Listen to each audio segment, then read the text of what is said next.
fucking Sonys. Yeah, boy. Yeah, that shit's tight. Hey, what's going on? It's your boy JoeThunder back once again. I got my homie Cody Beastly in the building. What's going on, G? How you doing? You got to get up on it a little more. Shit, doing good, doing good. Yeah, let me adjust this Or bitch. push it a little towards you. Yeah. Which one adjust it? This one. Just go Get low, huh? Get low, get low, get low. Yeah. My name is Joe. Yo, there we go. How you doing, bro? Shit, I've been good, man. How about you? Yeah. Shit. See that sounds? Yeah. So we got some good little levels. Yeah, those are good levels right there.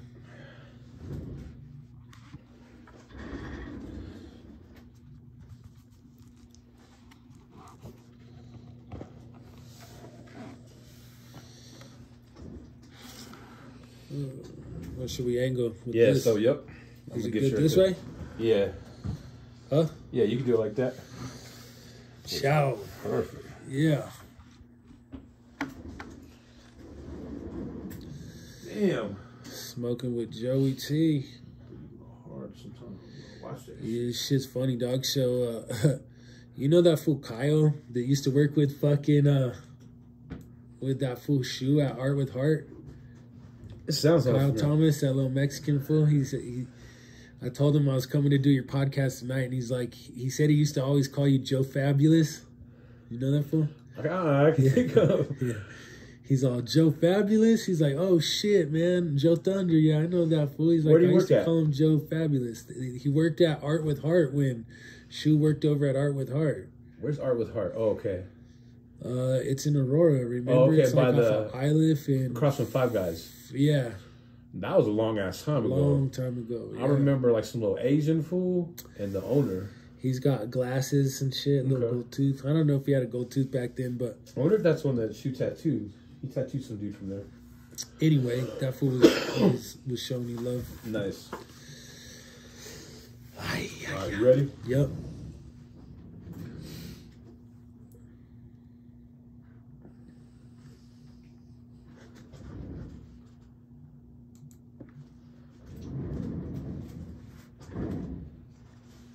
Hey, what's going on? It's your boy JoeThunder, back once again with another episode of the Smoking JoeThunder podcast.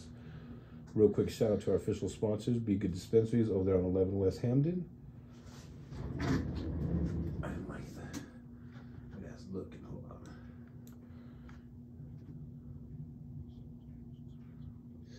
All right, that sounds good. Perfect. Shit. Yeah, that's good. Sounded good. Muy bueno. All right, ready? Yep.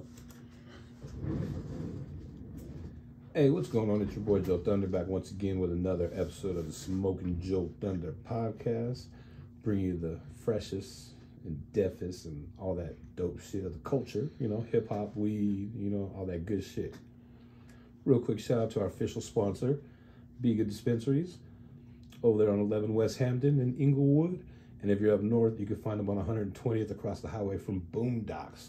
They'll take care of all your, you know, marijuana needs. They got flour, dabs, edibles, concentrates. You name it, they got it. But we're back once again. We got another banger for you, man. We got motherfucking, I want to call you OG, man, because I've known you for a minute, bro. Yeah. I think that's fair. You know what I'm saying? This cat, tattoo artist. You know, he's done graffiti. You know, rapper, producer, engineer, artist, just in general. Just started off breakdancing. Yeah, B-boy back in the day. You know, been part of a couple groups, you know what I mean? Get me going and I'll hop on some turntables too, shit. Man, he could do anything, bro. We got motherfucking Cody Beastly in the building. What's up, what's up? Yeah, what's good, man? Shit. Chilling, bro. How you doing, man? Doing good, man. Feeling blessed, you know? Not too bad? Feeling good, yeah. You ready for all this cold weather that's coming up? Or this ain't about to fucking freeze. I know.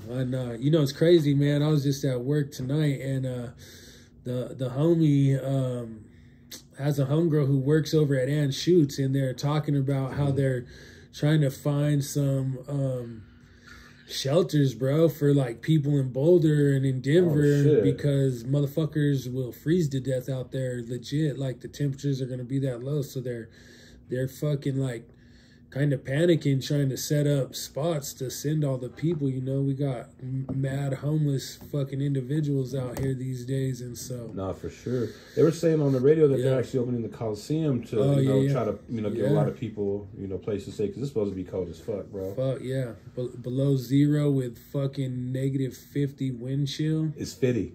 It's fitty. Yeah, negative 50. You know what I'm saying?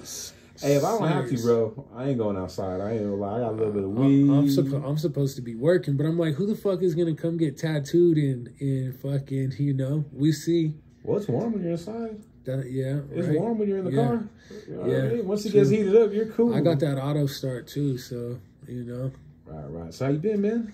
Doing good, brother. Doing good. What you been up to? Just tattooing a lot or what?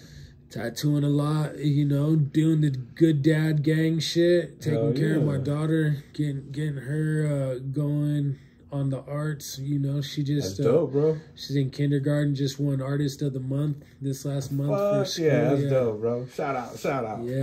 Yeah. So just investing into the next generation, man, and spent a lot of time this summer fucking in my Jeep. I got a real sick 4-door Rubicon lifted on 20s. Took that bitch out 4-wheeling a lot. So you like going 4-wheeling and shit or what? This was the first year I did it. Yeah, bro. I was out there exploring Colorado this year, bro. Seeing some fucking crazy shit. That's dope, man. That's dope. Yeah. Well, shit, man. This is like your first time here, man. Kind of tell them like where you grew up, what part of town, how you kind of just early years, man. I'm from up north, man. Grew up in Thornton. Started breakdancing, when I was pretty young, like 7th grade. Were you? I mean, I'm sure you weren't as tall as you were now, but were you a tall kid? Yeah, I was tall. I was tall for breakdancing. Yeah, I was gonna say, yeah. Me and that fool Epi, you know who that fool is? Epi from GWT. We're like the tallest b-boys in the state. Yeah, everybody else is like, you know what I mean, little short motherfuckers. And yeah, actually, there's this fool Dash too. The homie Dash, he's tall. What kind of like how would I say? What kind of got you into b-boying? That was just like the shit, back then. Like hip hop was just like kind of becoming, like Lighter Shade of Brown, dude. Their fucking video Latin Active was like out. Shit, and they had b-boys in that shit, and just like I was into fucking like the movies like Boys in the Hood and fucking just Beat all Street that, all that shit. Yeah, just like that too. Yeah, I didn't see those till later, but just like hip hop culture was very fucking submersive during the 90s, bro. It's like, what else would you be doing at that time? Exactly. Did you carry around cardboard with you or what? No, but we used to. So actually, it was crazy. My mom let me convert her fucking garage into a b-boy floor. So like, dope. We had fools from LOF and our scenario, GWT. I had fools from all sorts of crews coming down to my mom's basement. Fools from the Springs would come down once in a while and train and fucking get down, and we'd throw big fucking little sessions in my mom's garage, bro. Fucking, shit. We put Shout up out to mom. Yeah, Ma Duke, she let us put up fucking like drywall. We framed out the inside of her garage. Homies were painting in there, getting down. So it was like a little. It was like a little spot. Yeah, it was like the little. That did you ever fuck with that place, the Spot, back in the day, or knew of it? I wasn't here. Oh, you weren't here. I was in college in New Mexico. So yeah, there used to be this place called the Spot. That was on like 23rd and on Park Ave, right, or Broadway, kind of. Yeah, right over there, 23rd and Stout. It was 23rd and Stout, and crazy. This fool named Dave, dog, who used to play for like the Dallas Cowboys, owned that spot. It was this fucking dude who like just built a spot, dude, for fucking like kids in the fucking city to go and like be a part of like hip hop, there's spots to paint. There were b-boy floors. I think they even had like studio equipment. You could record music there. Yeah, I wasn't into music at that point yet. Right. I hadn't started making music yet, but like, yeah, I think they had like studios upstairs. I was strictly just breakdancing at that point, though. Really. Now, when you say breakdancing, you're talking about hitting the floor, right? Yeah, Did you pop rock too, and just like head spins, flares, windmills. You know what I mean? What was your go-to? I had head spins like a motherfucker. Can we see right now? What's that? So there's videos on YouTube of me getting down. Yeah, that's just crazy. Yeah. Oh, that's dope, man. Yeah, there's videos on there for sure. Yeah. And then you got into graffiti too and music, right? Yep. Were you doing graffiti back then at all, or? Yeah, I was like bombing, doing illegal shit back then. Nothing like too crazy, but yeah, I was getting down back then. Some of my older homies were painting. That fool Pisto. Yeah. He used to. They had a crew back then. That was like one of my good homies' older brothers, and they were all doing graffiti while we were breakdancing. And they had a crew called PAK, and. Yeah, and so I was around all them fools and was like, you know, I was dabbling with it, but I was more dedicated to breakdancing at that point. So that's kind of where I was spending most of my time and energy, was just like in the b-boy breakdancing like a motherfucker. What was the first name you were writing though? The first name I wrote was Mets. Like the team? METS, yeah, yeah. And my homie, I had a homie, he used to write socks. Mets and socks, and we go bombing together. We had this little fucking crew called Q&Q, Quality and Quantity. And we would, you know what I mean? We're just out getting it in Thornton and shit. It's on some funny shit. But it was fun, you know. There used to be this little spot over up in Thornton called Snappy's, where he used to get down a lot, like that fool Preach, you know, Preach and all them were up. He was going to Thornton, so we were at different schools and shit. But like he was also kind of breakdancing, but he was kind of more into graffiti more than breakdancing. Kind of like the reverse of you at the time, right? Yeah, reversed me at the time. But still doing a little bit of each. Yep, still doing a little bit of each, and I would see that fool all the time. And he was really, he's really close with all them fools from GWT. At the time too, like those were all of his homies. Some of them fools from GWT were going to Ranham, and some of them went to Thornton. And so yeah, he was close with them fools. And like I said, the homie Epi was big from GWT, and me and Epi were close when we were young too. And like I used to just be a little fucking getting kicked out all the time, dog, when I was young, fucking off in school, go stay at the homies' cribs and, like, you know what I mean, be posted up for a week over here with this fool, a week over here with this, you know, whoever's parents would let me crash for a little bit. And then, because I would just be fucking off, dude. I didn't want to go to school. I just wanted to break dance, like, you know what I mean? Like, that's all I gave a fuck about when I was young. Nice. Yep. We got a fucking... This motherfucker ain't recording. You weren't even recording? I'm on the video, but not on the fucking thing. I don't know what happened, bro. Hey, whatever. We got the video. You ready? Yeah. Let's just do it real quick. Fucking.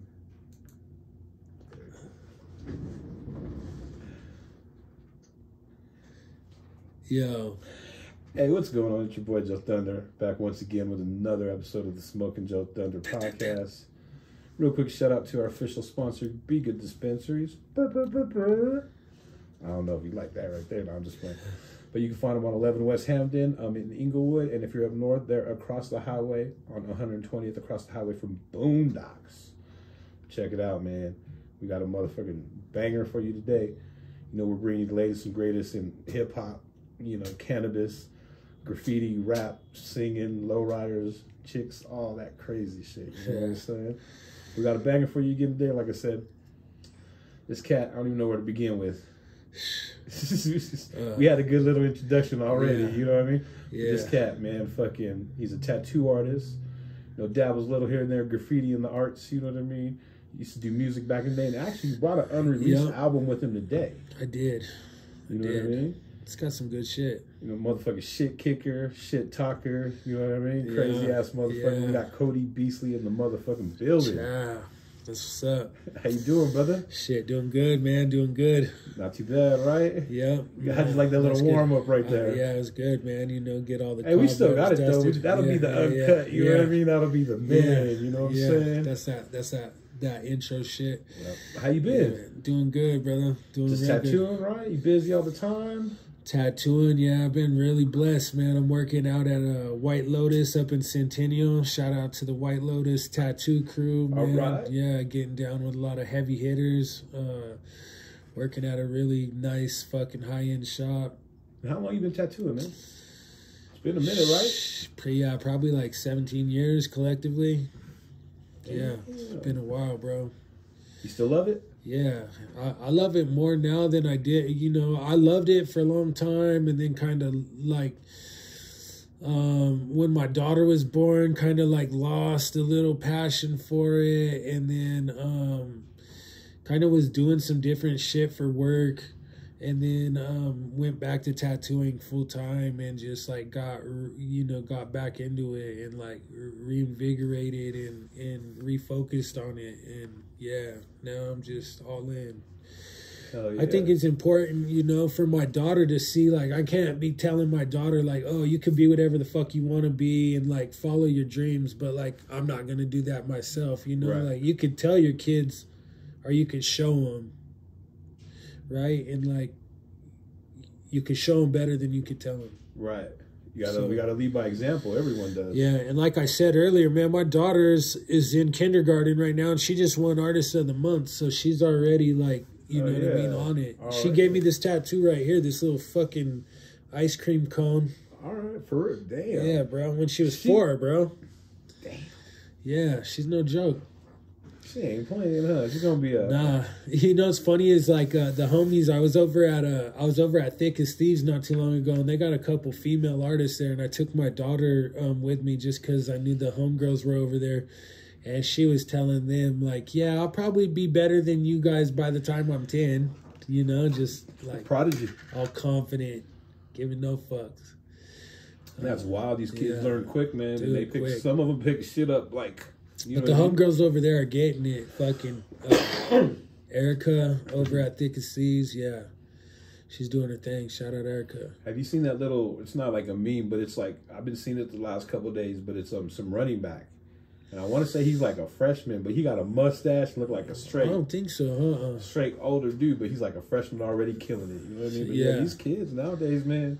Well, you know, they get to jump in. It's like, it's like when because I don't breakdance anymore, but I still, like, I fucking watch that shit. You know, that shit was just in the Olympic Games. It's crazy as fuck in itself, right? Like, b-boying in the Olympics now, but, like, it's crazy, you know? Same with skateboarding or just anything these days. These motherfuckers are just on such another level. It's insane right now. Well, the difference is we had to learn it. Yeah, they just jump in where, like... Now they can watch that shit. Yeah. And you can literally watch how to do tricks and go outside and emulate it. Yeah, we didn't have YouTube. Yeah, it was like trial by fire back in our day. You know what's funny is... You kids are welcome. You know what's funny is I remember, like, back in the day when I was, like, fucking young, and I'm talking, like, being in the projects in, like, the East Side and Curtis Park, and, like, half of them were abandoned. Yeah. And what motherfuckers would do is when they would play the Kung Fu movies on Sunday, after the Kung Fu movie, everyone would be outside doing the fucking Kung Fu. Yeah, that was like the park, YouTube practicing fucking karate in the park. Exactly. You go from watching the little movie. Yeah. And that was our YouTube back in the day. Yeah. You know, it's wild. And now, like you said, you can Google anything. Yeah, and it's crazy, you know, because it's like, you know, my daughter, dude, is, like I said, she's 5 right now, bro, and she'll like sit down and do a fucking drawing tutorial, be like, oh, I want to draw SpongeBob, and like sit there and be like, here's how you draw SpongeBob on a little tutorial, and like be getting it, dude. And that's wild. Good shit. But that's good though, because I mean they're way more advanced than us. Yeah, they're you know, the one thing that I wonder though we'll see in the future is like how fucked up their attention span will be, because they're just like, you know, click to the next, like we had more patience. Like, I think our attention span was probably greater than these new generation of kids will be, but it's hard to say, you know. We'll see. That's crazy, we'll see. Man. Hey, check it out. Being that's like your first time here, man. Kind of tell me where you kind of grew up, and kind of things you were into as a youngster. I grew up in Thornton, and What are we talking about? We talking about like by the Skate City, or are we talking about like 88th and Washington area, yeah. About like the Walmart right now, or a little further down. Yeah, a little further down.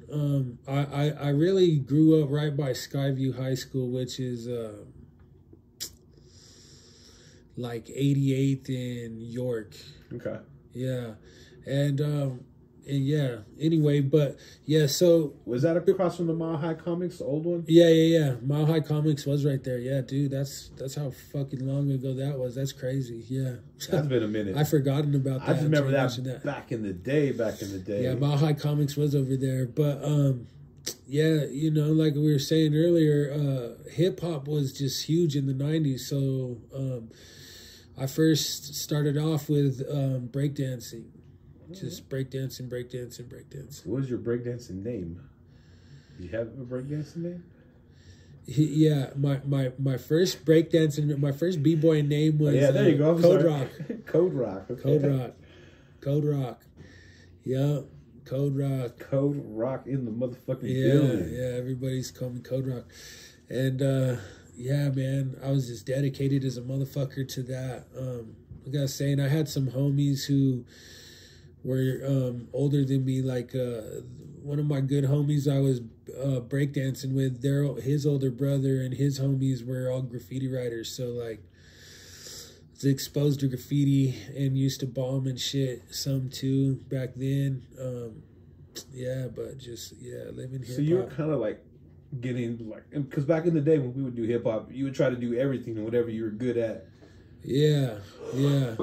Excuse me, you kind of try to stick to, you know what I mean? Yeah. But you started off with the b-boying, right? I did, yeah. What made you kind of choose that?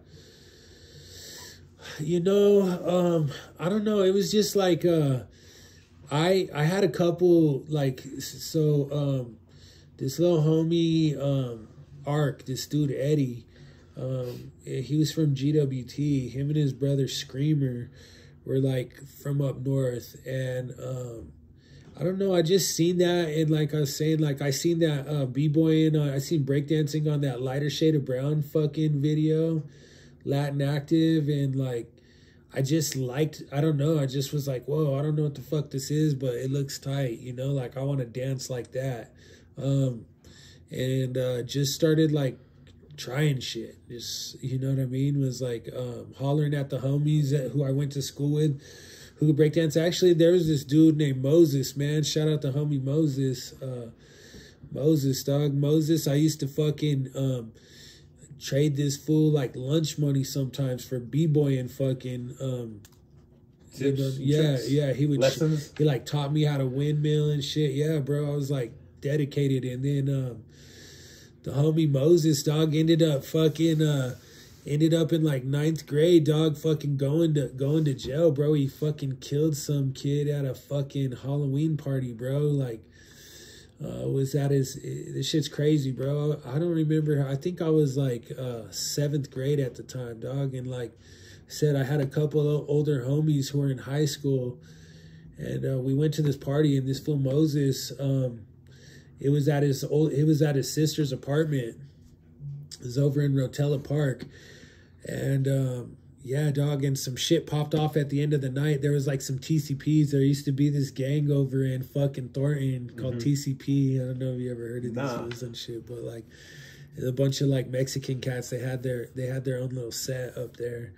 And anyway, dog, this kid was from TCP. They started like wilding out in Moses' sister's crib, causing a ruckus, and everybody was all faded. And this fool Moses, dog, was actually like a sick ass baseball player, and he ended up cracking this fool in the back of the head, dog, with like a fucking leg off of the table. Broke the leg off the table, and, you know, swung for the fences, cracked this fool fucking in the back of the head, dog, and fucking fool ended up dying, dog, like 2 days later. So Moses, dog, unfortunately ended up going to fucking prison, you know, and that was my instructor at the time. Like I said, he was the homie, was like cool as fuck, like teaching me how to fucking breakdance to begin with, and lucky I just kept going with it after, you know what I mean. But like, shout out to homie Moses.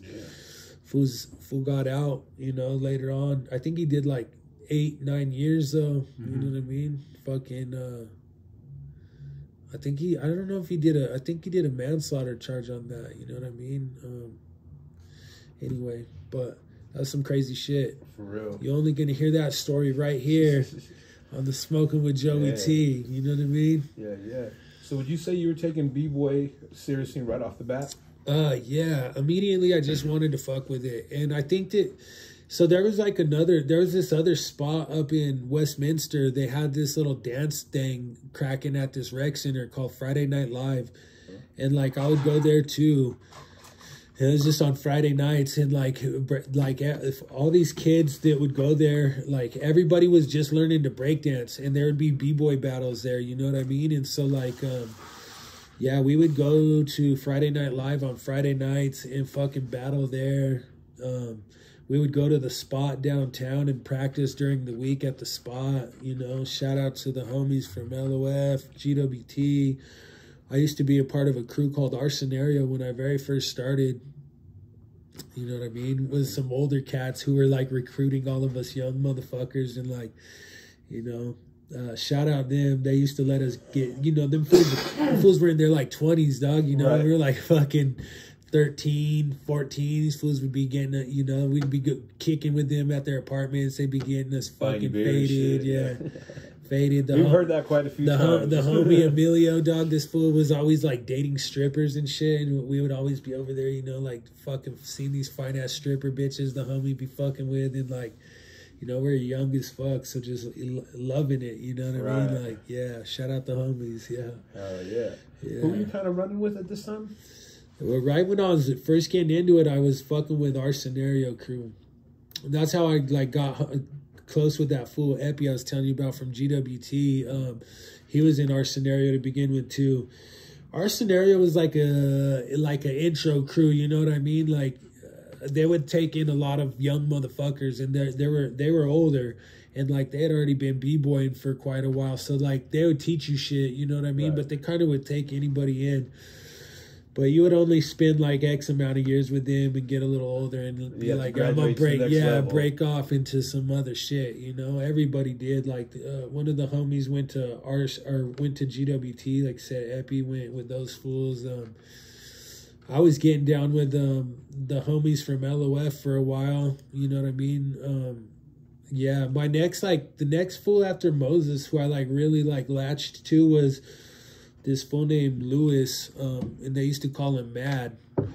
Oh, Mad Rock from LOF. He was like, in my opinion at the time, like the dopest motherfucker from Colorado. You know what I mean? He just was like, had his own shit. And so, like that. Yeah, he was dope. He had his style down and was just very like you know, he had his shit choreographed to a T, and just like dope routine, sets and shit, and he was just dope, man. Like I looked up to that fool a lot. So once I started going to the spot, I started like really trying to fucking practice with that fool, bugging him a lot, you know what I mean? Right. I was young, he was older, but was he cool? Was he down to show you, or? Yeah, he was cool. You know, at first they were kind of like hesitant because I was from up north and they were all from Denver and shit, you know what I mean? But like, yeah, I think they seen that like I was dedicated and my resilience to it, and I just kept showing up. And so like, you know, at first I think they were just like, who the fuck's this white boy from fucking Thornton, you know? But then eventually we're like, all right, yeah, this fool's here putting in his work. And then like, yep, they would start showing me shit. Like I said, the hard work pays off, right? Yeah, man. Yeah. All hard work produces profit. What was high school like for you? Was it like, were you like taking it even seriouser then? Were you entering more competitions? Yeah, I was. So it was crazy. So like when I was 14, I talked my dad into letting me go to San Diego with those older fools from Our Scenario. Oh shit! I told this fool, like, you know, I told my dad, like, yeah, let me go to San Diego for this. I went to it was this thing called B-Boy Summit, and it's like a huge international hip hop shit. They still throw them to this day, and it's just like graffiti crews from fucking all around the world, b-boy crews, international, like DJs. I seen swollen members, bro, when I was like 14. I didn't even know who the fuck them fools were at that point in time, you know, but like, come to find out, that's who that was. What was that like? Tell me about that weekend. That was crazy. That was crazy. You know what's wild, dude, is that I was what's crazy is, so yeah, dog, I was like 14 there, and no parents, bro. I'm just there with some older, some fools in their 20s, and like getting faded a couple nights, smoking weed. Like there was this. No, I smoked weed, but never weed like that. Like Cali weed? Yeah, like Cali weed, bro. I remember the first night these motherfuckers got me high. It was like, you know who Voice is, right? Yeah. So Voice was like in the same hotel that I was staying in too. And Voice was kicking it. He was like down the hall, like a couple doors down. And he was kicking it with these fucking fools from Germany, these graph writers from Germany. And I don't know how, but I mean, I knew Voice from the spot. And so like them fools were like, oh, this the little homie, he could come in. And like they ended up getting me high. And I was just like, oh, fuck. You know, I was like super lit because I never smoked no fucking weed like that. Yeah. And I kind of was freaking out. And then they were just like kind of tripping because, you know, they're like, damn, what's up with this little fucking young motherfucker in here like wigging out, you know? And this cat, I wish I could remember this fool's name. I want to say his b-boy name was like Froggy or something. He was this fool that was like a poppin' locker that was like older from like Chicago. And that fool like was like, yo, dog, come on. And like took me out and we just kind of mobbed around downtown San Diego, just like catching tags and like just chilling out because I was high as fuck. You know, he was older and probably was like, this fool needs to get the fuck out of this little hotel room and go get some fucking fresh air, you know? But it was just tight, man. It was fucking really, really tight. I seen like this epic battle there. It was Rocksteady Crew versus Style Elements, bro. In like 96. This was 96, I think, 1996. And it was like it was a big fucking thing, you know what I mean? Rocksteady Crew. I mean, if anybody knows shit about breakdancing, you probably know who the fuck Rocksteady Crew is. You know what I mean? Like original shit. Like, yeah, dude, Zulu Nation, Rocksteady Crew. And Style Elements was like this group of like youngsters from Cali that were like fucking eating mushrooms and tripping acid and like coming up, but like doing like really, you know what I mean? Like sick little young motherfuckers, man, who were pushing the limits. Pushing the limits, yeah. And Rocksteady took them fools out that year. You know, it was just epic, man. This shit was wild. But I think that like battle, after that, Style Elements like catapulted into some like super next level shit, you know, after that battle. Because I stuck with like just seeing the scene for quite a while. I didn't stop breakdancing until I was in my 20s, you know. Damn. You were talking about earlier, like you convinced your mom to let you turn the garage. Oh, yeah. So, yeah, and my mom back in the day, shout out Ma Duke, she let us convert her garage into a b-boying spot. And so we hung drywall. We finished the inside of the garage, hung drywall so the homies could like practice graffiti in there, and put a big linoleum floor in the whole garage where we would just invite motherfuckers from all over and everybody would come catch sessions over at my mom's garage. You ever have any parties there? Yep. Yeah. We had some big ass parties there. A couple times the cops came. One time we had this big ass fucking my mom, it was like my mom and sister lived in that house, and I lived with my dad, but my mom had left town this weekend, and like, so I was like, cool. And the homies from our scenario, you know what I mean? These older fools were like, oh yeah, let's throw a party. And I'm just like, I'm young, you know? So I'm just like, yeah, I want to be cool. Let's fucking do this shit. Right. And we throw a fucking like 2 kegger, dog, at my mom's garage. And I mean, it's fucking just going off, bro. There's like 100 some people probably there throughout the night, and you know what I mean, like my mom's garage ain't that big, dog, so there are motherfuckers outside spewing out, yeah, dog, just spilling out into the neighborhood. And eventually a big fight broke out in between some bitches. There was some bitches there, dog, and like these group of girls started banging out in front of my mom's crib, and it turned into like a fucking like 10-on-10 girl fight, dog, like a Beano brawl. Cops came, fucking, we got fools to fucking take the kegs out and fucking bounce like right before the cops show up. Cops ended up showing up, you know what I mean? And they come knocking on the garage door. We lift open the garage door, you know, they're like, it smells like a fucking brewery in here. And I'm like, yeah, it's my mom's house. And like, we break dance here. We're just, you know, blah, blah, blah, shooting the shit. And I was like shitted too, you know, because I'm like, they're going to try to call my mom. My mom's not here. Like, I'm in trouble. But they ended up bouncing, dog, and like nothing really came of it. You know what I mean? I never got in trouble for that shit or nothing. And it was epic. Damn, that's crazy. It was epic man. as fuck. There was like this girl, dude, that night too, that was like must have been in like kickboxing or something. It was like this fucking fine ass black girl with box braids, dog, who was just fucking girls up on the street, dog. Left and right. Yeah, dude, but was like a badass bitch, dog, and like, you know what I mean? Like, I think she even had heels on, take her heels off, and just was like fucking bitches up.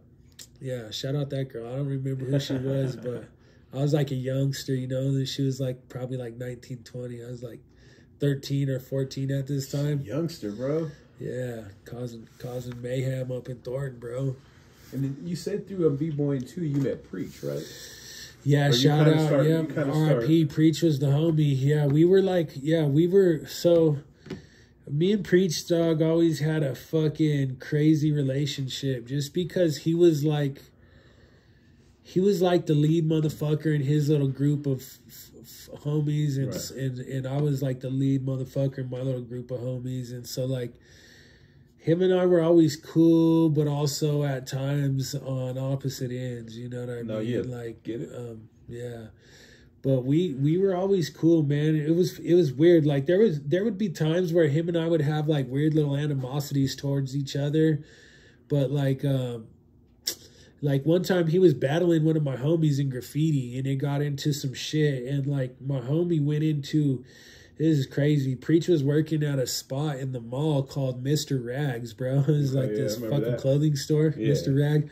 Anyway, that fool Preach used to work there, and my homie fucking went into the mall tripping acid to go catch the heads with this fool at his work, and they did catch the heads in the middle of Mr. Rags.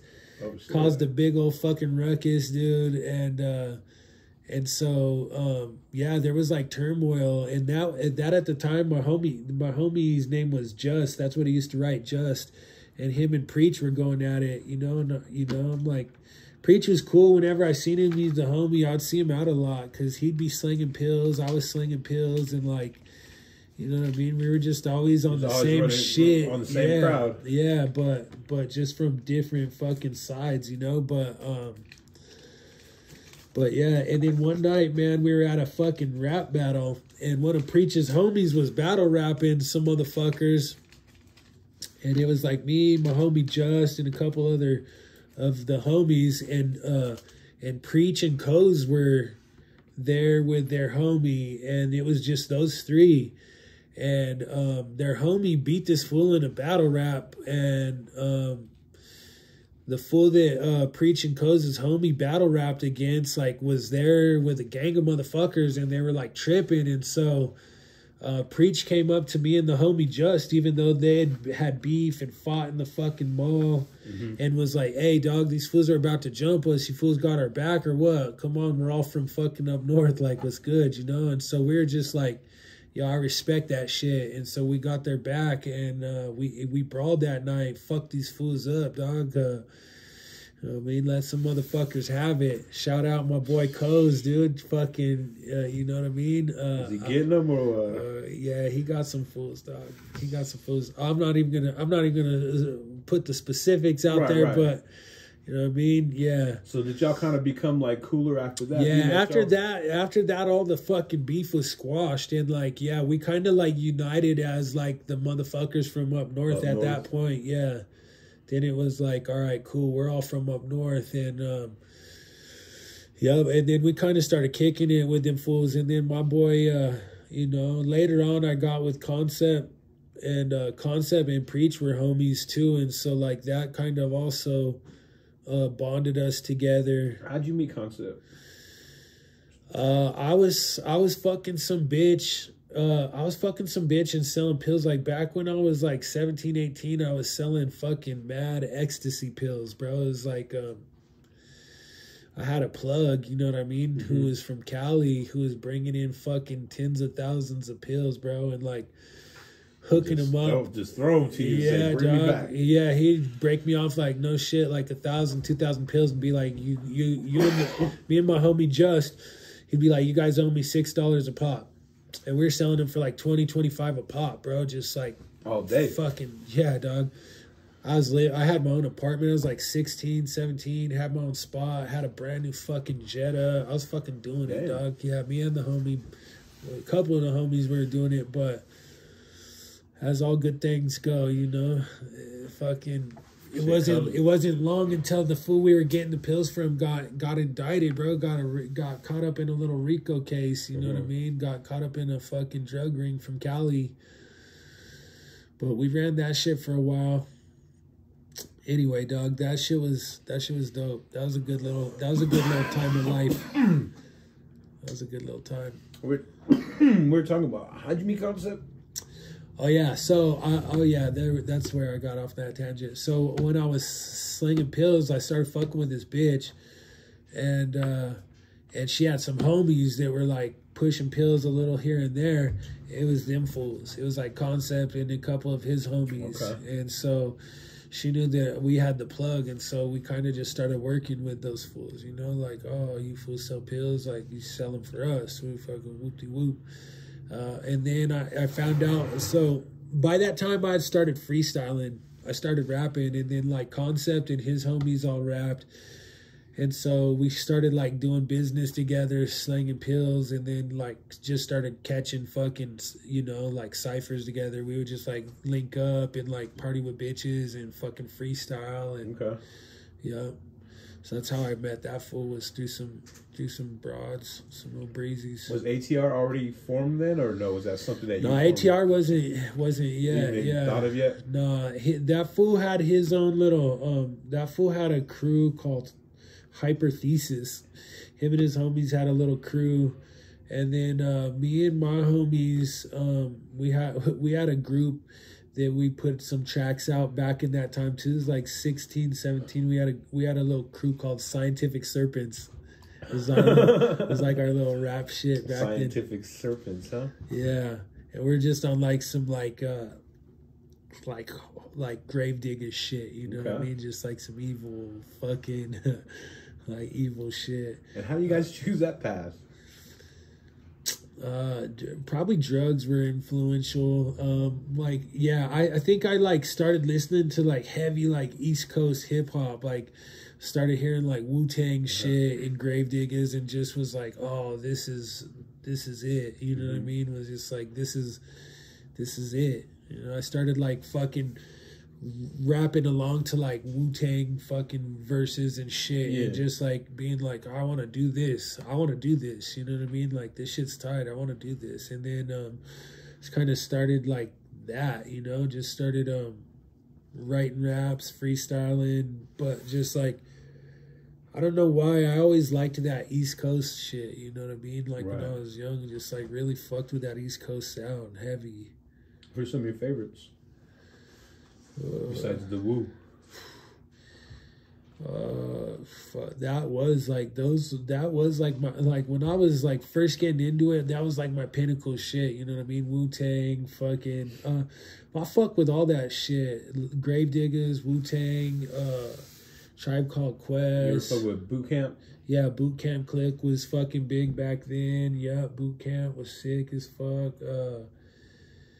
All sorts of shit. Biggie, too, yeah, Lost Boys was fucking tight. Gangstar, fuck, you know what I mean? Like, Souls of Mischief, fucking Hieroglyphics. So you're a man with like, you're looking for more bars, right? Yeah. But especially back then, I was like super into lyrics, you know what I mean? Like back in the day, it was all about lyrics and shit. Company Flow I used to fuck with. That shit was really wild though, I think. You know what I mean? Like Company Flow. That shit was like super. What's weird is, so like, yeah, I was into like this kind of shit, and then when I met Concept, that fool was listening to like Anti-Con and like some really like different kind of like hip hop shit. And so when I met with that fool, like I was showing him shit. I was like bumping Jedi mind tricks and things like this. This fool's bumping like souls. So he kind of was showing me shit that I had never been exposed to. And I was showing this fool shit that I was fucking with, and kind of just broadened both of our fucking horizons as far as like what was going on with like hip hop music and shit. I used to like go and buy CDs like a motherfucker when I was young. Yeah, we all used like, to, bro. Wax tracks. I would go and like find obscure shit like.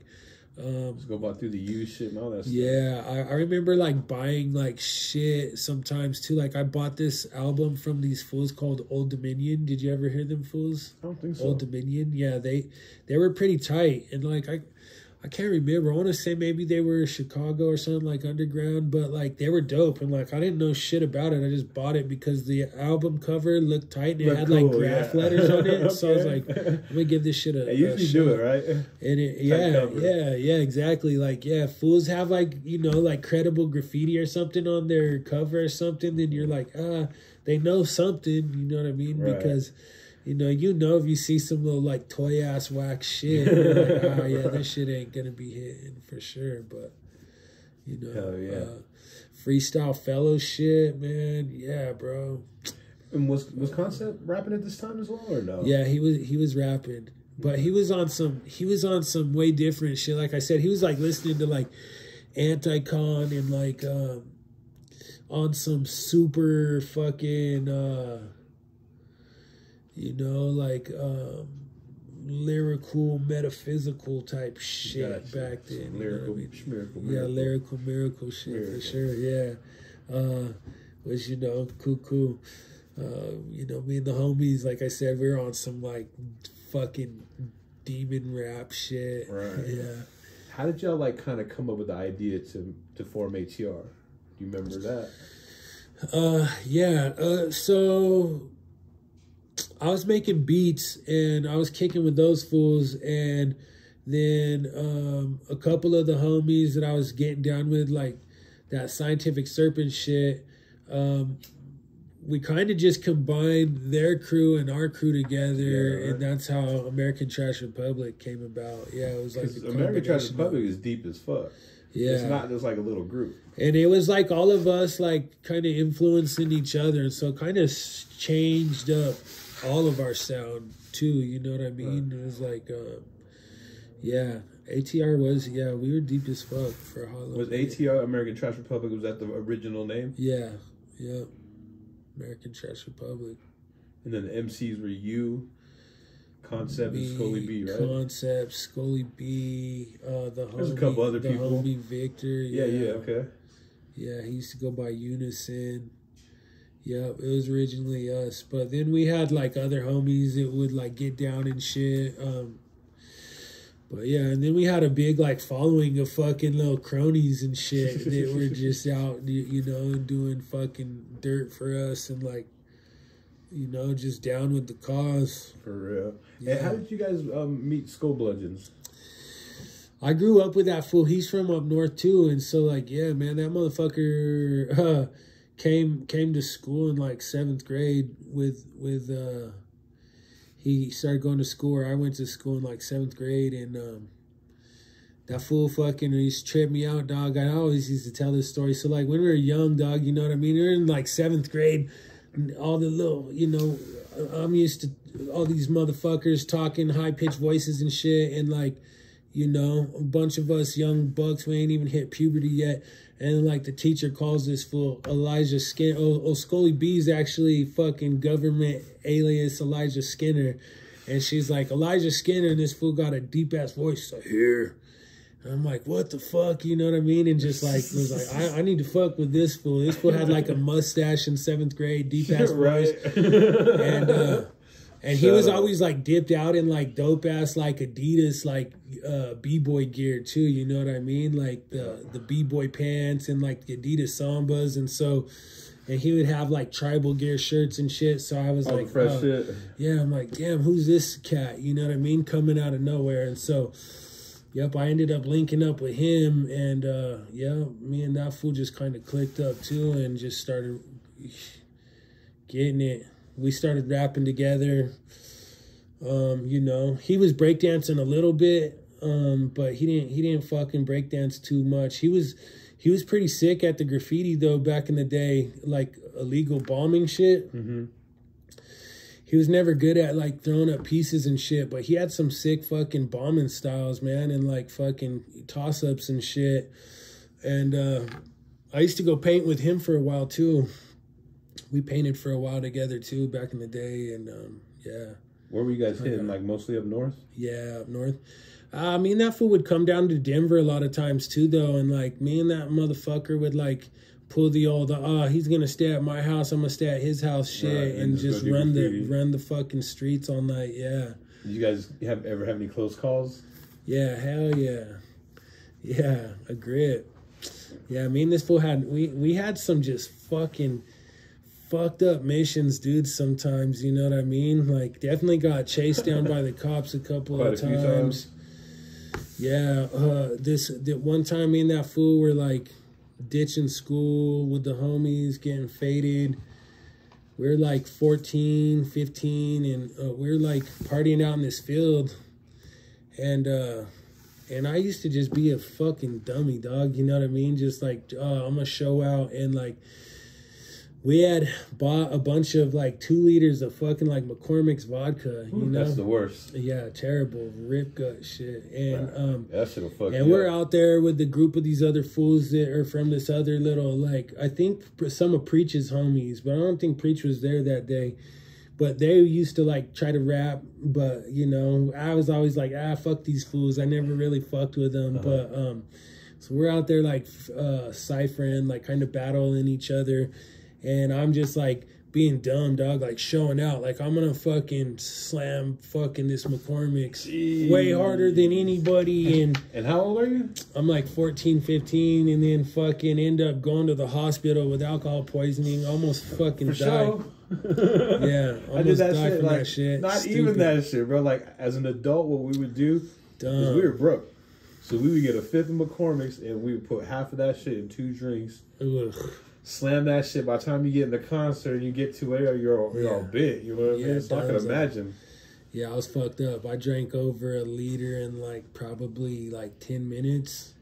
Damn. I got fucked. Yeah. Yeah. I was like thrown up. So it's crazy. So I remember we were out in this field freestyling, and then that motherfucker Elijah was driving. Like, that fool used to have a sick old whip back in the day, and he's the driver. He was fucked up too.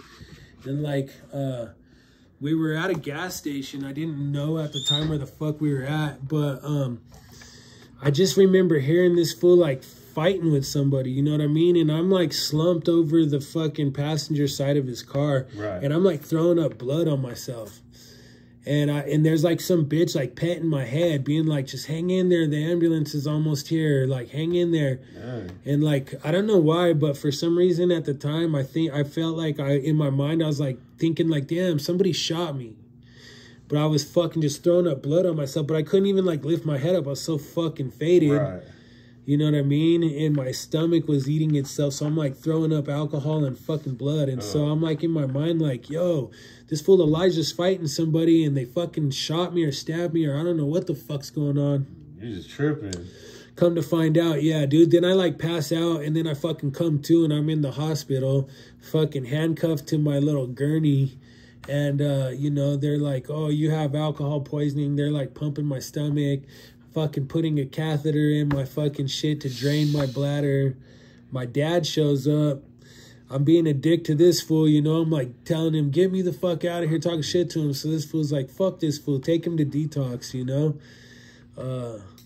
Pissed off. Me and my dad, when I was young, me and that fool didn't have a good relationship, you know what I mean? Like, I was always a fucker to him, and he just, you know what I mean? And he would just kind of like, not retaliate, but kind of just not be let like, back. All right, either. yeah, all right, you're gonna be a dick, I'm gonna be a dick too. Yeah, take this fool. Yeah. Tough love. Yeah, tough love. Which at the time, you know, like, I hated that fool when I was young, but him and I are cool as fuck now. Like, he's a good dude, and like, I get it, you know what I mean? At the time, I didn't understand that shit, but I think he just was trying to keep me from, you know, going through the shit that I went through. Like, you know, I've spent many a time in jail and did all the shit. Like, I ended up doing all the shit he was trying to keep me from doing anyway. But like, you know what I mean? Now as an adult man, I could be like, oh man, I understand what the fuck he was trying to do. And, yeah, it makes more sense. Yeah.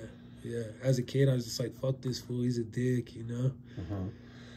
So when you guys were kind of getting ATR started, man, what were you guys doing? Were you guys doing shows? Were you guys doing park jams? Or yeah, we're doing all that shit. How'd you kind of spread the word? Because, like I said, y'all got deep. Yeah, so we were throwing shows. We were throwing our own shows. We would throw our own shows, bring some people out sometimes, like some bigger fools to fucking perform.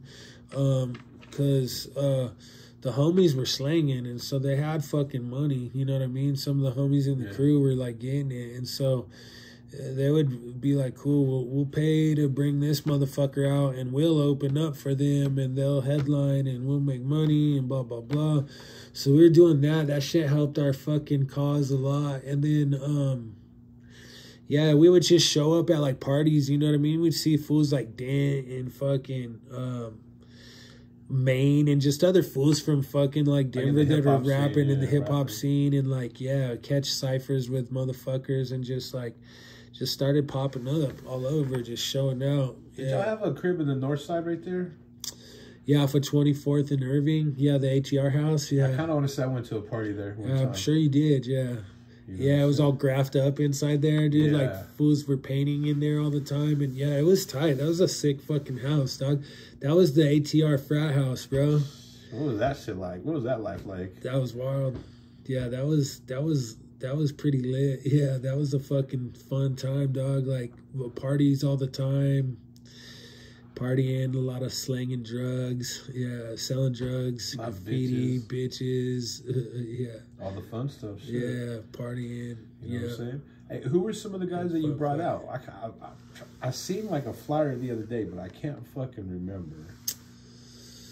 Well, we opened up. We had brought out fucking Raekwon and Freddie Gibbs. I'm trying to think of who else. Oh, Old Dirty Bastard. Can you talk about, like, did you guys, where was that at? What? The ODB show at? Was that in Denver or was that? So he did a show in... he did multiple shows, right? Yeah, he did multiple shows. That was the last shows that fool ever did. It was kind of like a crazy situation. So, yeah, dog, at the time. So Old Dirty Bastard at the time, dog, had just gotten signed to Rockefeller. Right. It was like... It was the bigger ODB. Yeah, like cleaning up his act and shit. But actually, like, came out here. He had a show up in Fort Collins, one up in Aspen, one in Denver. And when he got out to Denver, ended up getting some fucking coke. And just went ham in Denver. Yeah, just went hard on it. Did he perform in Denver? He performed, I think, only in Fort Collins. I think he only performed in Fort Collins. Ended up getting like a fucking zip of blow, fucking rocked that shit up, went fucking sideways, like fucked off his show in Fort Collins, went to Aspen and like fucked off the show in Aspen and then like just jammed out and didn't even like do the show in Denver. Those fools that like brought it, that full concept was like part of the people that were bringing him out, and then yeah, he just fucked off the shows. Didn't like he did one out of the four, and that was the Fort Collins show. Yeah, did one out of the four, the Fort Collins show, and like was super fucked up. Like I seen the footage of it. I wasn't there. I didn't go to that. And just yeah, just like was fucked up, you know what I mean? Yeah. Performed terribly.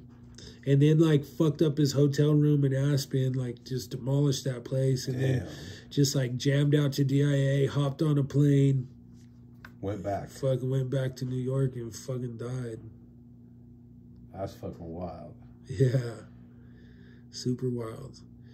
It was crazy, bro, and like and like so for a while, dude. What's crazy is we had this footage of my homie went with Concept to the show up in Fort Collins, you know, because he's like, yo, dog, ODB, like, You know, I don't remember why I didn't end up going because I would have hella went. Yeah, you probably figured like, oh, I'll just see him in a couple of days. I don't remember why, dog, but you know what I mean. Like, yeah, probably. I was probably like, I'll just see this fool in Denver, or who knows what. But kind of glad I didn't go just because it was like it's kind of sad footage to see. You know what I mean? It's just like because I looked up to these motherfuckers. You know what I mean? Like I told you, like getting into rap, like I was like, oh, Wu-Tang's the fucking genuine article, and rightfully so. Like I'm a grown man, and so like I don't fucking look down on nobody, dog. And like I've had my problems with drugs and addiction and shit. So like I don't shame nobody, and I know how that shit could go. But nonetheless, you know what I mean? It's just like, fuck, man, when you see somebody going do some shit, you're like, damn, that's, you know what I mean? No, for sure, for some serious shit. That was one of the more wild things, you know what I mean, during the little ATR. Did ATR open for him in Fort Collins or no? Nah. We probably could have. We probably should have. Could have. I'm actually glad we didn't because the show was so fucked up. It was that. It was like that then. Yeah. Okay. It was during the time when we were doing a lot of shows. I don't know why we did it, man. That's kind of crazy now that you mentioned that. Do you ever recollect ODB coming to Denver prior to that? Because I think he did, but not like on his own though. Like the only other times I think he'd come to Denver was with like Wu-Tang Clan. Like I think that they did a show at Red Rocks with like Beastie Boys and shit before then, but I don't even know if ODB showed up to that one. The reason I say that is because you know Rev, right? Who? You know, no, do you know Rev or no? Rev? J Rev? I knew him through Sam. I don't know. But he had I had heard back in the day that ODB had came out here and did a couple shows and got shot. Oh, shit. In Denver. Some crazy shit like that. Who knows?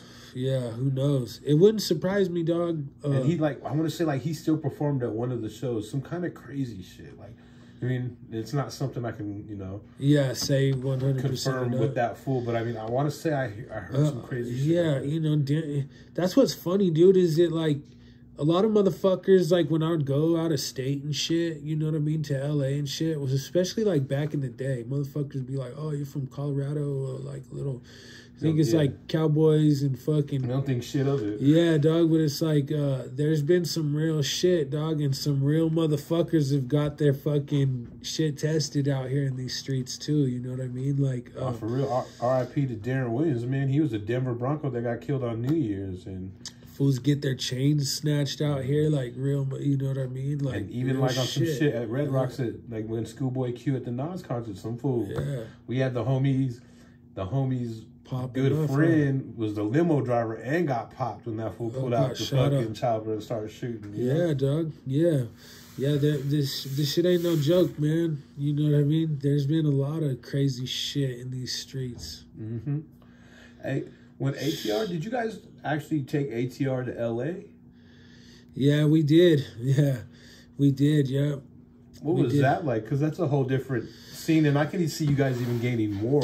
I think we could. I think we would have and could have if we would have went to Los Angeles with the right mindset. But we showed up. One thing I'll say about LA, dude, is that you gotta give them respect when you come out the gate. You know, you can't go to Los Angeles and show up and be like, we're here. Right.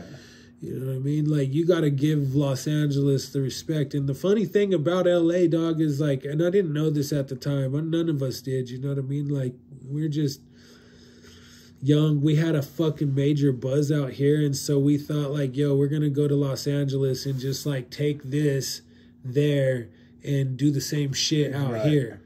Is at a higher but we came out, but we had our ego already kind of fucking big from here, you know, because we had already like been like, okay, we fucking already are like our top dogs out here doing our shit. But yeah, dude, you got to go to LA and be humble, bro. And LA will embrace you if you're humble and you show the love and respect to it. You know what I mean? But like, and you see these other motherfuckers from like New York and shit go out there and get fucking killed, you know, like Pop Smoke. It's like, you better show Los Angeles respect, bro, because it's a fucking monster out there. You know what I mean? Them streets are a monster, bro. And like, if you're fucking not wise or you're not showing respect to that fucking place, it'll fucking chew you up and spit you out, bro.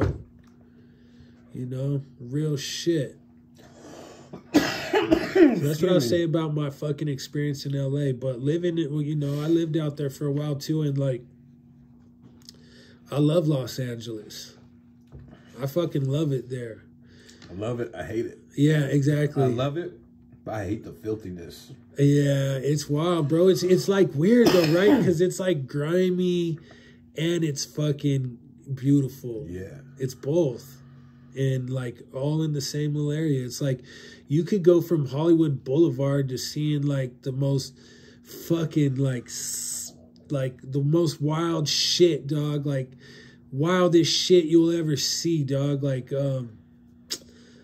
Like just crazy shit, dog. You know what I mean? Like I would legit see the most wild shit, dog. I used to tattoo on Hollywood Boulevard. Dog, me and this motherfucker Concept, dog, used to tattoo on Hollywood Boulevard. I remember that. And we went for a there was this crazy ass dog, like this transgender fucking like wild fucking like little crazy celebrity motherfucking person that was on in a couple like Marilyn Manson videos. It was like a famous like Hollywood person, you know what I mean? Right. But just like fucked up. R.I.P. because she's dead now. I believe if I'm being correct, she would be preferred to as she is what she wanted to be called. But yeah, Bunny Goddess was her name. I seen this motherfucker, dog, on fucking Hollywood Boulevard in a little motorized motherfucking wheelchair out there dressed like a hooker, bro. Just like wild shit, dog. Wild shit. You know what I mean? And like, that's every day. Right. That's every day. You're going to see some wild shit. I seen Kat Von D just walking around down on Hollywood Boulevard one day. Like, I seen CeeLo out there.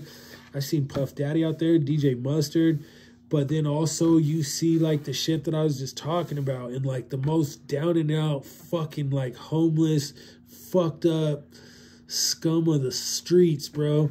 And then you could walk like 15 minutes and you're in Beverly Hills with fucking $35 million estates. It's fucking crazy. Like that, yeah, it's like, yeah, like 10 minutes away from each other, the richest of the rich to the most slime of the grime. It's fucking wild, bro.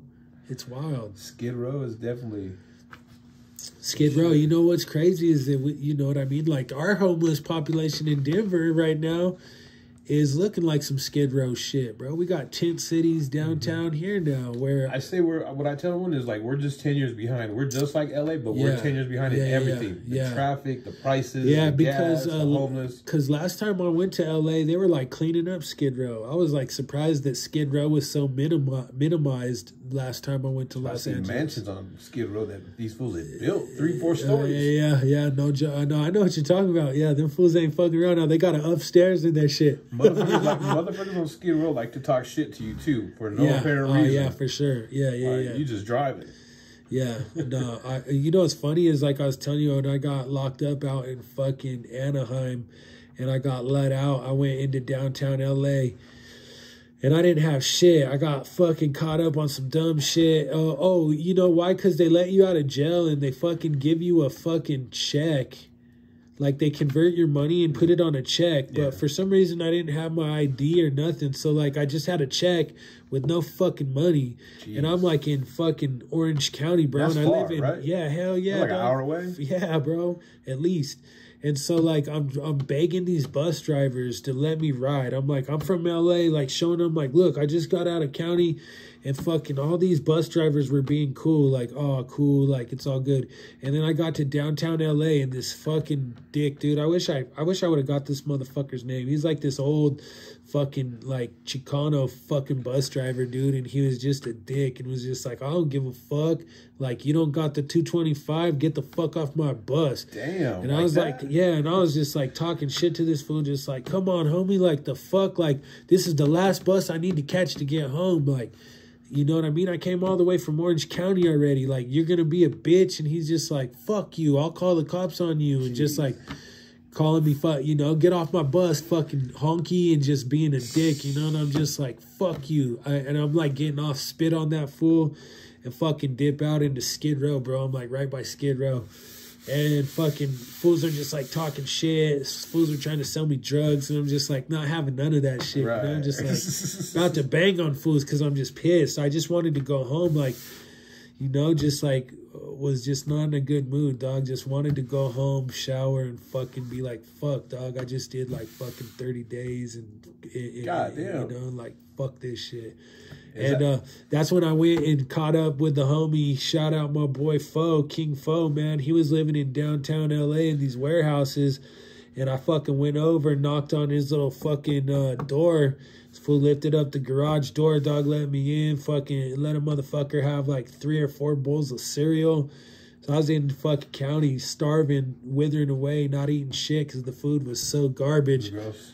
My motherfucker, I want to say he had like some Cinnamon Toast Crunch or some shit, dog, but it was just like, do you, dog? Here's a bowl, here's milk. And I just was like, oh my God. The fool smoked me out. What was the name of the blunt? What was the name of the jail you were in?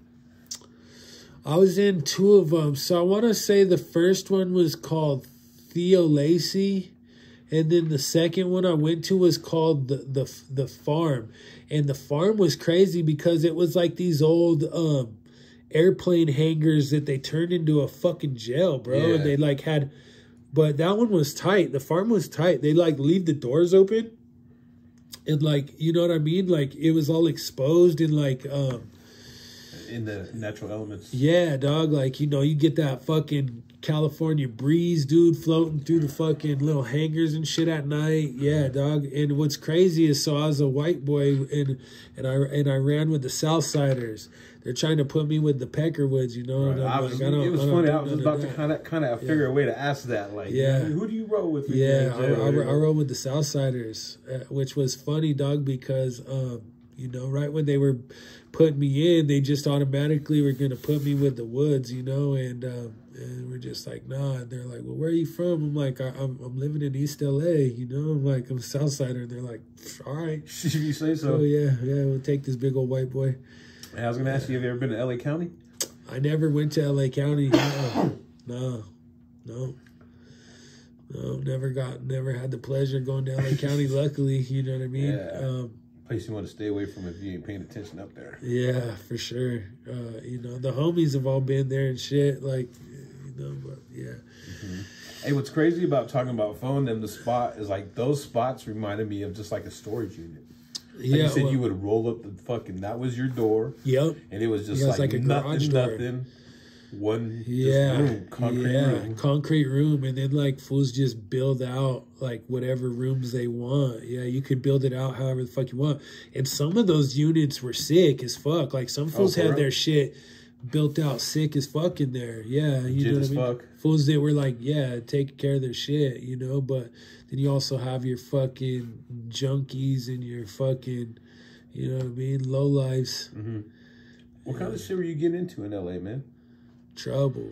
Just trouble?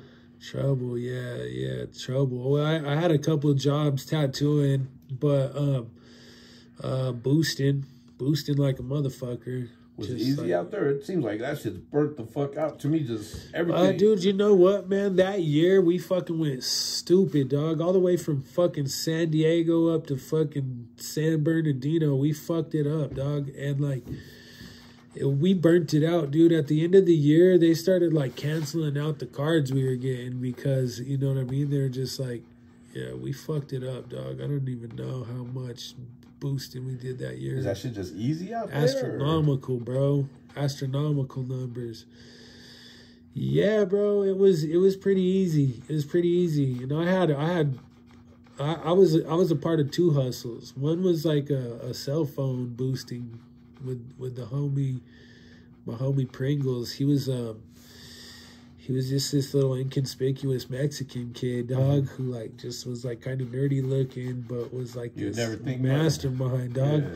Yeah. And he used to pay me in concept to go up in the stores and like cause attention to ourselves. And while we were doing that, that fool would just be fucking getting it, dog, yeah.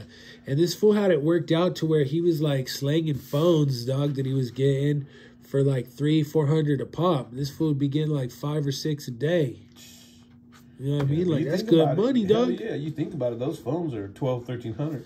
Exactly. And this fool had like this Armenian dude, this Armenian cat, dog, used to buy him from him cash every day. Like, cool, God. They got a vice about that. Yeah. I want to say, like, yeah, yeah. They have the Armenians, out there getting it. They have the fool at the bus stop talking about he's got a gun, just fucking, he be collecting 10 phones a day and he be slanging them for that 200. You know what I mean? Yeah, yeah, dog. That shit ain't no joke, dog. And the homie had a slick little fucking thing, dog. And then that's how I ended up getting locked up. Was that? You know, we were out hitting it one day, dude, and fucking the homie's like, I don't know, I don't feel good about this fucking spot right here, whoop-de-whoop. And Concept had already popped a phone, and it was loose. So I was like, in my mind, I'm like, fuck that. This fucking thing's just sitting there, hanging there. I'm going to get it. And I went and got it.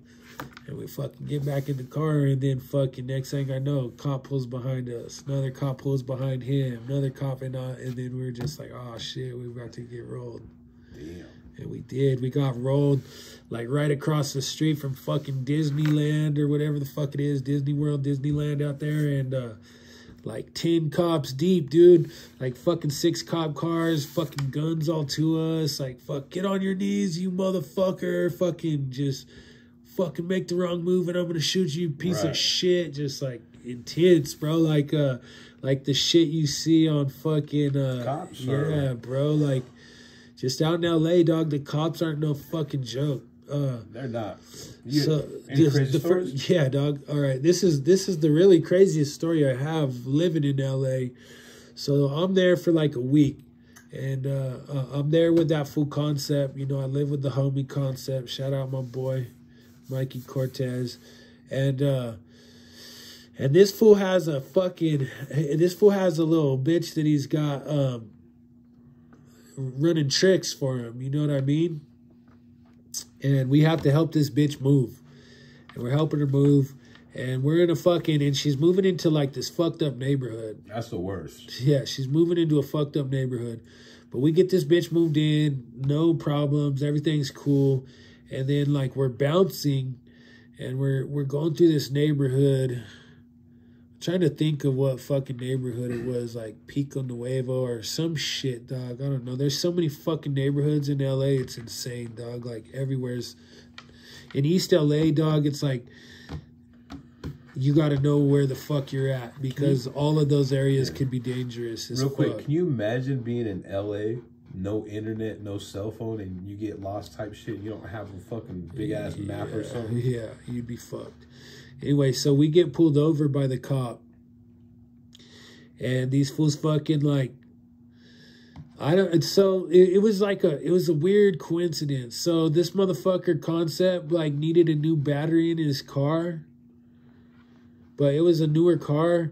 But anyway, the cops pull us over and fucking pull us out of the car and leave his car turned on, but not like on, not running, but on. You know what I mean?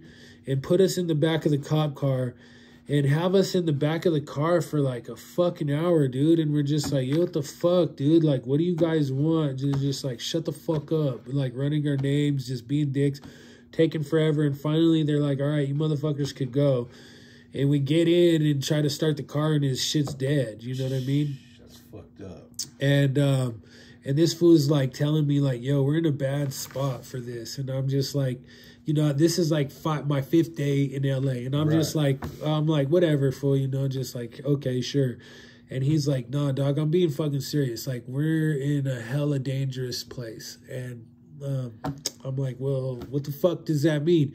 And like, as soon as we're having this little conversation, he's like, look at this fool's flipping a bitch right now. And this car starts flipping a bitch. And I was like, well, what the fuck? He's like, this fool's probably going to run up on us. You know what I mean? Yeah. And I'm just like, I don't know why I think this fool's just like fucking with me. Just trying to keep it real with you. And no, but yeah. And so this motherfucker pulls up, rolls down the window and is like, hey, what's up, homie? Where the fuck you fools from? And And this fool Concept's just like, hey, dog, the cops just pulled us over, fucking blah, blah, blah. That fool's like, I didn't ask you that, pussy. Like, where the fuck you from, dog? And, like, I'm just, like, trying to be all fun. I'm like, hey, I'm from Colorado. And this fool's like, fuck Colorado, bitch. He's like, this is 18th Street, whoop-de-whoop, fucking flashes a gun at us. And then is like, he's like, oh, I'm going to turn around, and if you motherfuckers are still here when I get back, I'm going to shoot both you motherfuckers. And, like, slams on the gas, like, peels out all sick. And I'm like, hey, dog, what the fuck should we do? And that fool's like, we should run, fool. And so I'm like, fuck, dog. You know, like 5 days in L.A. And I'm like, what the fuck, dog? We're dipping, dude, like trying to find a spot. I'm like trying to hide by this crib. He's like, dog, like, he's like, what if there's some other crazy gangbangers in this crib? Like, you're going to be hiding in their fucking driveway? He's like, we can't hide, you know? And I'm just like, what the fuck, dog? We're mobbing for a minute, and then, like, finally he sees a park, and he's like, there's kids over there. He's like, we'll go over there. They ain't going to shoot at us with kids around and shit, you know? So I'm like, what the fuck, dog? And so eventually that fool gets a hold of one of his homies. His homie shows up, fucking, like, jumps us real quick, jumper cables. We get the fuck out, dog. And, like, that was, like, the craziest shit that happened to me in the whole time I lived in L.A. Like, a couple other times, like, some fools tried to, like, you know, hit me up. Like, that's pretty common that if you're, like, in neighborhood, fools will be like, hey, dog, where you from? You know what I mean? Like, the shit you hear on, like, Kendrick Lamar and all that. Like, what's up, dog? Where, you know, like, that's real shit out there, you know? Yeah. We were just talking about that. Like I said, I had Tass and a couple other cats from the West, from L.A. Yeah, dog. And one of the first kind of things I was told when I went out there is, like, hey, you got to remember, like, back in the day, you could kind of see, a gangbanger because they wear a certain suit and you know, tell they're a gangbanger. Yeah. He's like, nowadays you can't. They look just like me or you. Yeah. Normal, so you do some dumb shit, and they're gonna be on your ass with the quickness because they're kind of they're just kind of and like so like even for instance like back in the day only like you know like strict colors, right? And like nowadays like you'll see Bloods wearing fucking blue and fucking Crips wearing and like dog, it's crazy. But but what's crazy, dog, is like, so in all the time I was in LA, like, it's about respect. You know what I mean? Like, it's a big place on respect. So if you have respect, like, fools will just be like, all right, cool. But, like, you know, you got to have respect while you're out there for sure. You get caught slipping on some dumb shit, dog. Or doing dumb shit, like you said. Yeah, doing dumb shit, too, yeah. I remember one of fucking Preach's homies, dog, this kid Hewer back in the day, was from MDR. And, you know, he's like a white boy, and he was out fucking tagging in the hood in L.A. and got ran up on by some fucking, like, neighborhood fools and, like, got into it, and they fucking were chasing that fool. He ran off, they chased this fool back to his crib.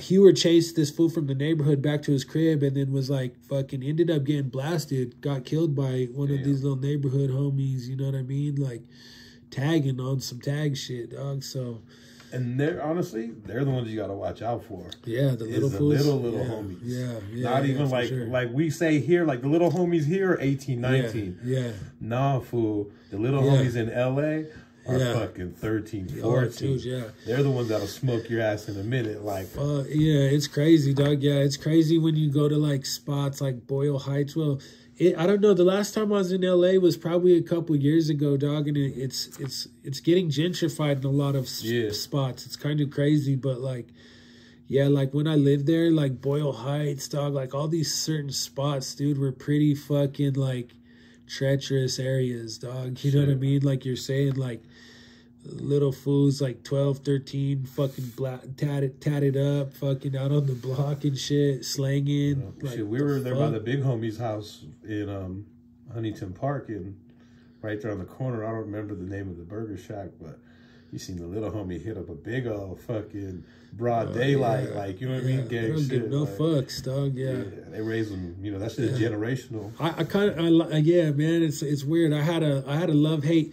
So when I left LA, dog, I had to get the fuck out because I was like, if I stay here, I'm gonna end up fucking living in prison. Yeah. It's gonna be all bad. Yeah, I was just like, it was like tattooing out there for me. Like, you know, so many fools out there, like, already know some, you know what I mean? Like, their neighborhoods and like they grew up with these fools that are already tattoo artists out there. So like, who the fuck's trying to get tattooed by fucking white boy Cody from Colorado? You know what I mean? With like their homie, they grew up from the neighborhoods tattooing and fucking just as sick. Like, no, you know, so like tattooing was hard for me out there. That's why I was boosting and doing all this other shit. Let me ask you a real quick question. When you were working on Hollywood Boulevard, you guys were saying that there was one person that owned every single tattoo shop. Yeah. This little fucking little Armenian fool named Amir. Yeah, and there's what, at least 10, maybe 20? No, I think he owned like a good 8 or 10 of them. All on the fucking on all the whole Hollywood Boulevard. Yeah, on like 8 or 10 shops were all his. So all the competition on the block was him. Yeah. He was balling, dog. He was a balling ass little Armenian fool, funny old motherfucker too. And he'd be there chilling, dog, on the boulevard, you know. Oh yeah, for popping sure. in at the shops, bullshitting, seeing what's up. That fool would like go party in Vegas a lot, dog, and like, you know what I mean. He probably had little escorts and shit, little young bitches all the time. And he was an old man. He had hair plugs and shit. Like when I first met him, like really bad hair plugs. No, that shit was crazy. Trying to get his youth and shit back. Yeah. You guys worked long hours, and I kicked it there for a couple of days. And I remember just seeing that shit was whack, dog. Different shit. Like that day, like it was. We Noon went on until 4 in the morning. Yeah. Yeah. Oh yeah, 10, when you and I were just out mobbing, tagging and all that shit down fucking. What street is that? Was that Sunset? The one, the one down from Hollywood. Yeah. We were mobbing on Sunset, Hollywood Boulevard. Miss. Yeah. Oh, it was crazy, man. So I feel like that was when we were talking earlier about getting fucked up on Xannies. I feel like, was I fucked up on Xannies that night when we were out doing that? Nah, you were working. I think you guys were normal. I mean, you know what I mean? I think that was after, because we were still at that crib. I don't even know where that crib was at. Do you remember where I lived with him? Yeah. Where we lived? it was in Montebello. Okay. Montebello. Yeah. I remember it was right in between Whittier and fucking Pico Rivera. Like you said, there's so many fucking it's neighborhoods. Denver, you got like 20, but over there, like living. Did you go to Nicolas with us, the strip club? Did you go over there to Nicolas? Is that shit was tight? Hood? Yeah. Not with you, but later, like him, last time we went, like he took me and shoot, and it was crazy. There were lowriders and shit. Like you could tell who the ballers were for, and they were bad bitches, like bad hood Nicolas is the spot, bro. Them bitches, dude. There's like this little fucking El Salvadorian bitch over there that used to love me, dog. It's crazy, Like that Shout out fucking Nicolas. Cali already has bad bitches, but these the bad lowrider, bad Mexican bitches Asian bitches, like, you know what I mean? And even down at Sam's, dude. You ever go to Sam's, Hopbrow, downtown? I know what you're talking about, Sam's. That's on San Pedro? Yep. Yeah, dog. Sam's is tight, too. Used to be up in there, dude. Fuck bad bitches up in there, too. Some little fucking porn bitches. A little further down there was like a strip club. They look like a white mansion. Those are the best street tacos I ever had. White mansion. Oh, is that fucking? What is that? That's that place. Fucking. It looked like a mansion. I'm trying to think. I know which one you're talking about. The homegirl was working there. I can't remember what it's called. Something. Fuck. I know what you're talking about though. And then I stood across the street from the one downtown.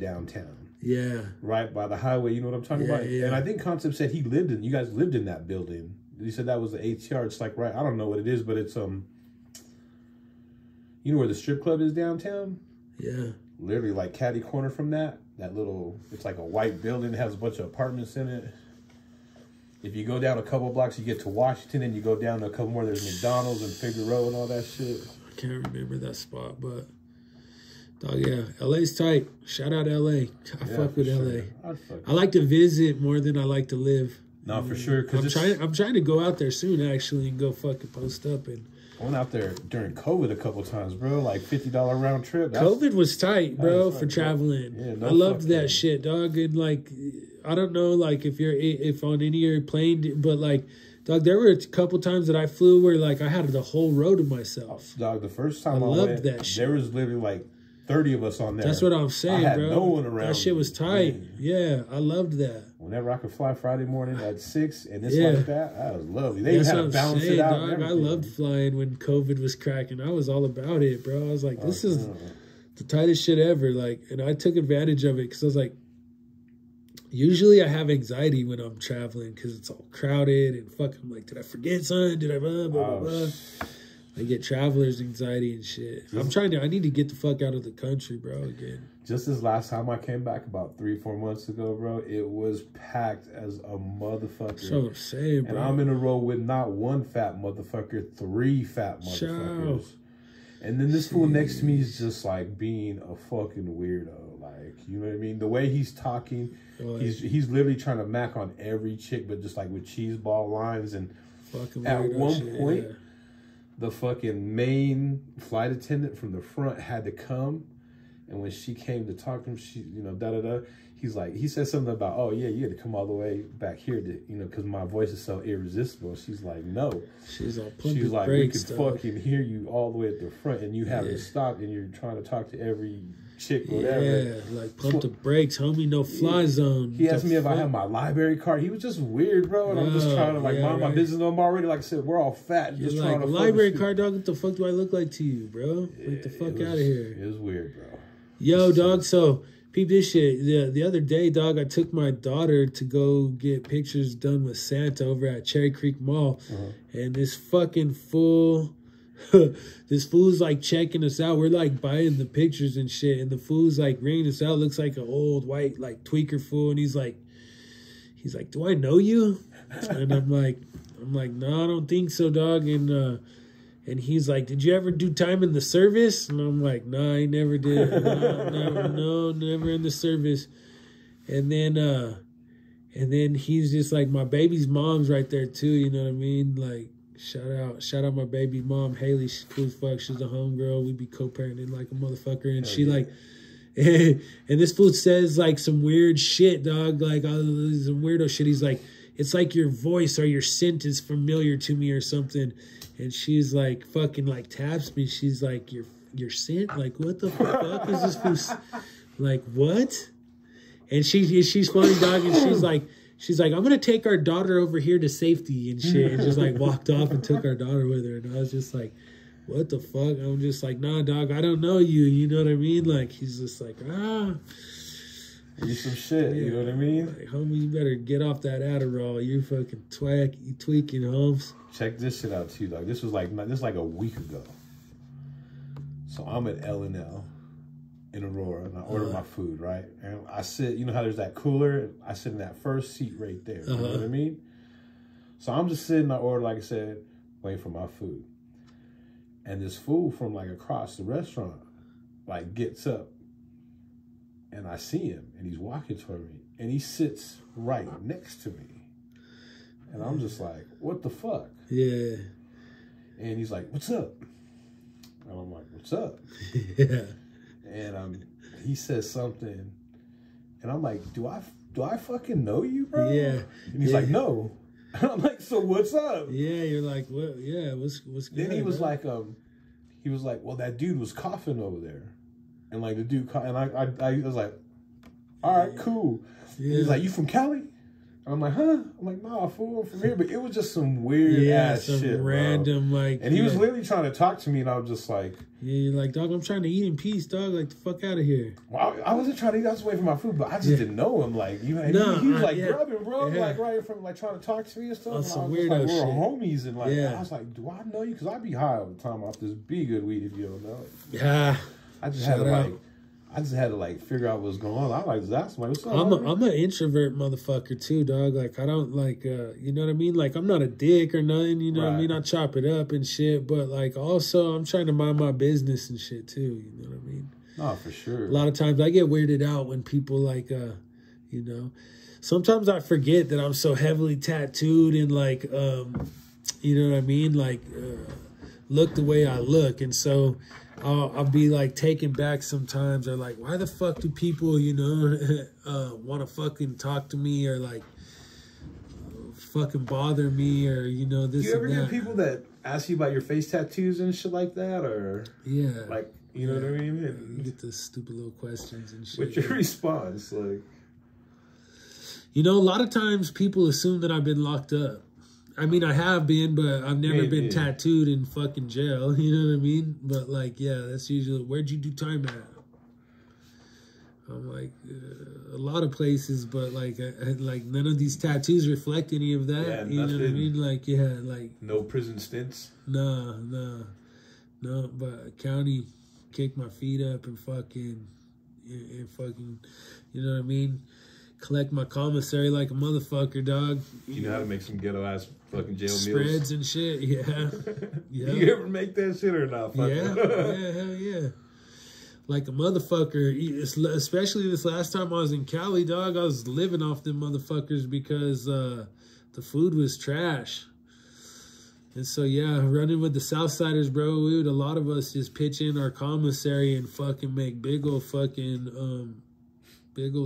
and just fucking feed the whole fucking little unit and shit. You ever see any crazy shit in jail or not? Nothing too crazy, nah. Nah, dude, you know, just like fucking little sorry ass motherfuckers trying to be bullies and shit, which I usually will check a fool for some dumb shit like that. That little small man syndrome, huh? Yeah, dog, yeah, dude. So when I was out in Cali, dude, these fucking guards, dog, the guards in Cali, dude, were pieces of shit, dude. Like, straight the fuck up, dude. Like, there were a couple cool fools, you know what I mean, COs, but like a lot of them, dog, were pieces of shit, dog. Straight the fuck up, like picking on motherfucking like mentally handicapped motherfuckers, dog, and getting them all riled up and just That's like, not cool, yeah, dog, just being sorry motherfuckers and like trying to be funny about it, and like, just like, you fools are fucking lame, dog. Yeah, some sucker shit, dog. And one time when I was locked up out here in fucking Adams County, I was doing a little stretch and fucking, and there was this kid that I went to fucking high school with, dog, who was in there, but he was a special needs kid too, dog, just like this, you know what I mean? Mentally handicapped kid, dude, and like, he was cool though, but like, apparently, like, after school, this fool had got, like, connected with some, like, gangbangers and shit who, like, were just, like, using him, you know what I mean? Got him doing stupid shit. And all they, the like, fucking flunky work.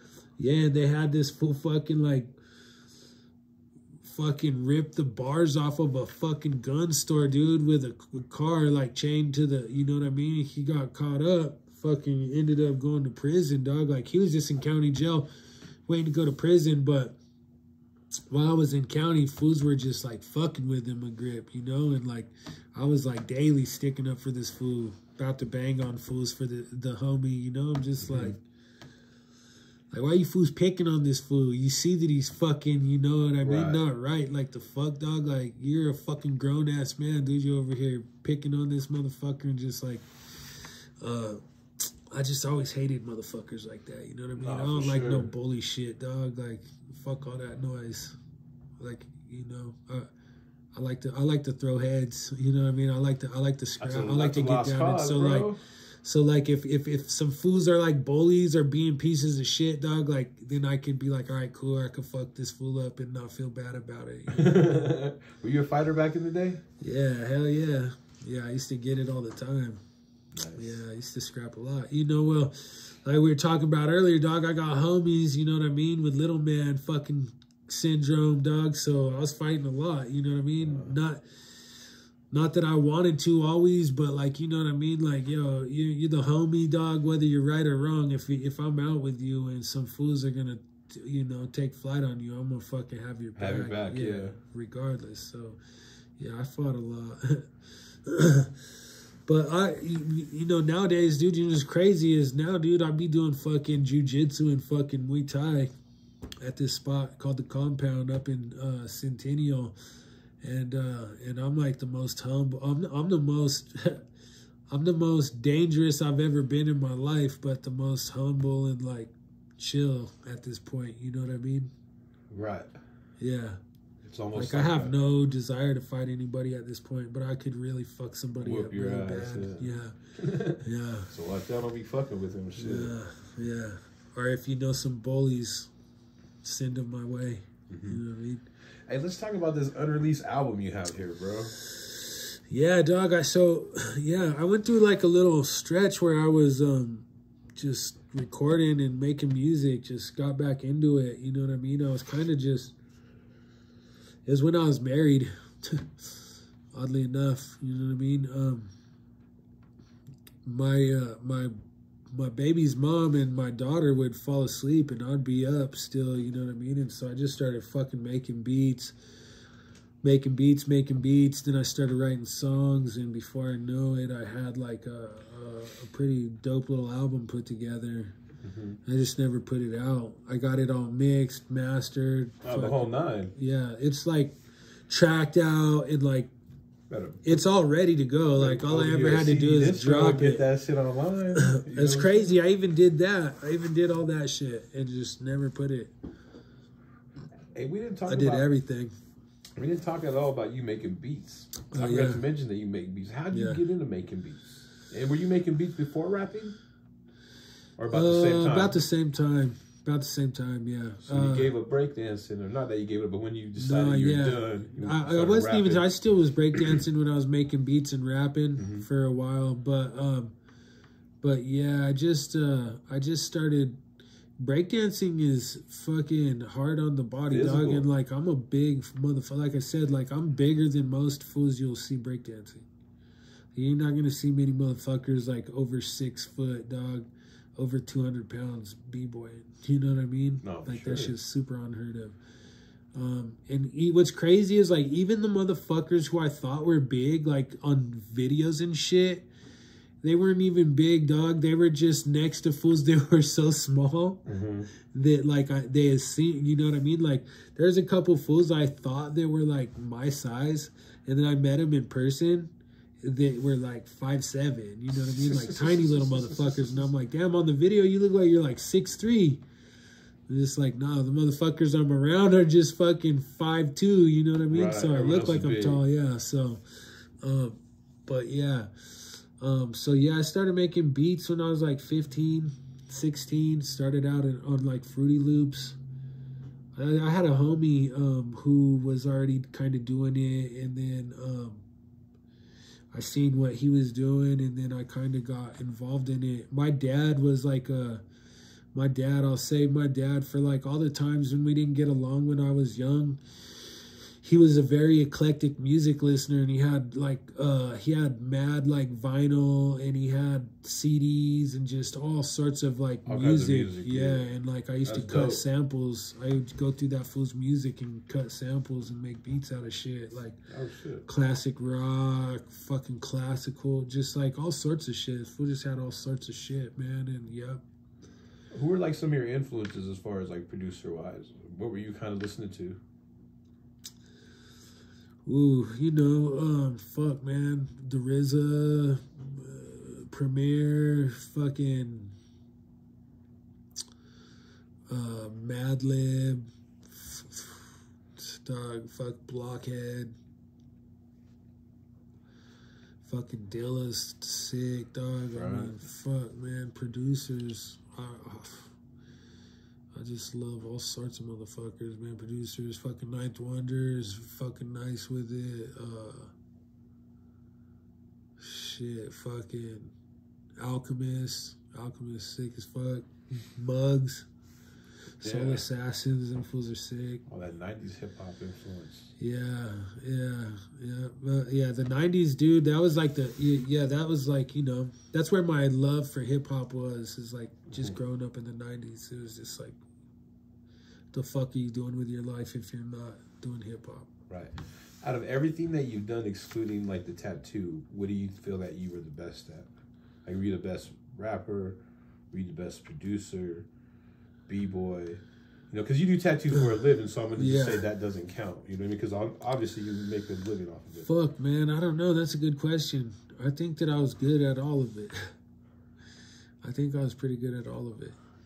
But I think that I like put the most time into probably production and rap.